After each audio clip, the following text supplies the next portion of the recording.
When you hear the name John Brown, you most likely won't know who that was. The truth is, John Brown was a very important figure in the road to end slavery. Although he accomplished many things in his lifetime, he is most well known for his attack on Harper's Ferry. John Brown was born on May 9th, 1800, in Torrington, Connecticut, into a very religious family. Along with being religious, his family was also very against anti-slavery. If that wasn't enough to make him an abolitionist, at the age of 12, John Brown witnessed an African-American child being beaten. This event, along with his family views, would be the foundation upon which he built his abolitionist philosophy. When John Brown became older, he decided to move to Massachusetts to become a minister. Here he met Diane Thlusk, and they married in 1820. They moved to Pennsylvania, where John Brown started a tannery. Brown had 7 children with Diane Thlusk before she passed in 1832. Less than a year later, he remarried. With his new wife, Mary Ann Day, he had 13 additional children, leaving John Brown with a total of 20 kids to care for. This did not help his financial situation at all. He switched from job to job, selling and buying businesses, but his finances never quite stabilized. John Brown was not a good businessman because he spent the majority of his time focusing on ways to abolish slavery. Brown spent a lot of time on anti-slavery movements, whether it was funding anti-slavery papers, buying land for free slaves, working in the Underground Railroad, or establishing the League of Guillotines. He was always doing something to aid the fight against slavery. At one point, he even moved to North Elba, New York, to help black families start up their own farms. Brown decided that these actions were not enough and started planning possible attacks. In 1854, during the Kansas Act, he, 5 of his sons, and many other abolitionists moved to Kansas in hopes of voting in a free slave state. Abolitionists weren't the only people who had this idea, as pro-slavery people moved to Kansas in hopes of making it a slave state. As many pro- and anti-slavery people moved to Kansas, tensions started growing.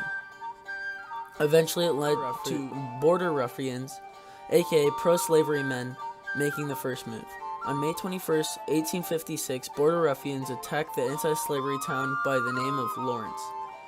John Brown decided to strike back, believing that God had chosen him to do God's actions. So on May 24th, John Brown, 4 of his sons, and 2 other men raided the pro-slavery homes along Potawatomi Creek. He went from house to house deciding who to kill and who to spare. In the end, he had killed 5 people, including James Doyle, William Doyle, Derry Doyle, Alan Wilskin, and William Sherman. Because of Brown's attack, many attacks by both sides followed, thus giving Kansas the name Bleeding Kansas. Years later, Brown had planned a big attack on the federal arsenal of Harper's Ferry, Virginia. He started by asking for funding from other abolitionists. With this money, he recruited a small army of 21 men and bought rifles and pikes. It is not entirely known what he was planning to do, but most people believe he was going to try to start a slave rebellion.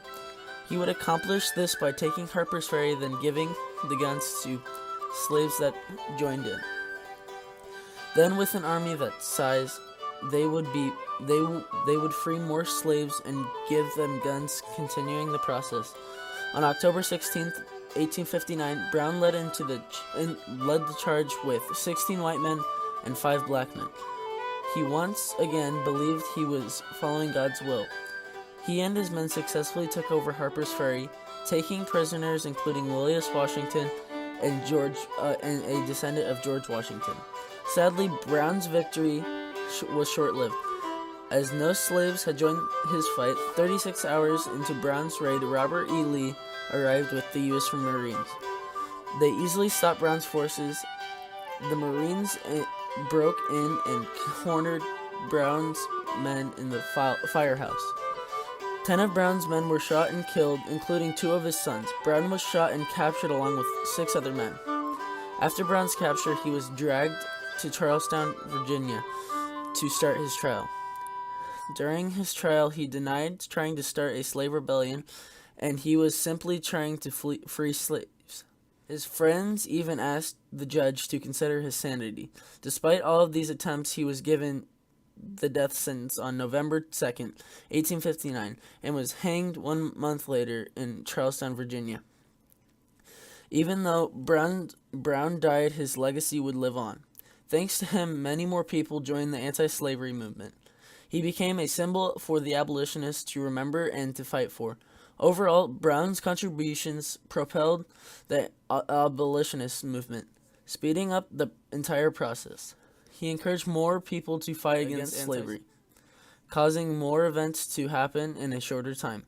He also motivated Northerners to become angered with the Southerners, causing the Civil War to come sooner. Without Brown, I believe there would have been many more years of slavery that would have brought much more suffering. In conclusion, without John Brown and others like him, closing the chapter on the hateful period of human slavery in this nation would have taken much longer.